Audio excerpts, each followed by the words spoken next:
नाशिक जिल्हा क्रिकेट असोसिएशनच्या वतीने आयोजित किशोर सूर्यवंशी मेमोरियल ट्रॉफी आंतर तालुका क्रिकेट स्पर्धेत नाशिकच्या हुतात्मा अनंत कानेरे मैदानावर झालेल्या अंतिम सामन्यात सुरगाणा संघाने मालेगाव संघावर 5 गडी राखून विजेतेपद पटकावले। शेवटच्या चेंडूपर्यंत रंगलेल्या सामन्यात स्पर्धेच्या अंतिम फेरीत प्रथमच पोहोचलेल्या सुरगाणा संघाने ही 10वी किशोर सूर्यवंशी मेमोरियल ट्रॉफी जिंकली।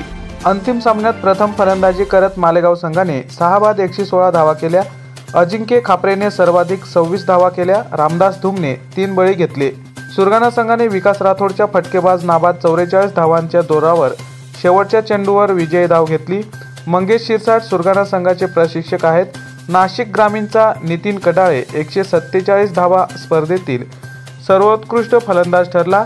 सर्वोत्कृष्ट गोलंदाज म्हणून सुरगाण्याचा तुषार धूम 10 बळी तर सर्वोत्कृष्ट यष्टीरक्षक म्हणून मालेगावचा किशन पेंढारकर यष्टी मागे 10 बळी यांना गौरवण्यात आले। तर सुरगाण्याच्या हेमंत चौधरीने 150 धावा 8 बळी मालिकावीराचा बहुमान मिळवला।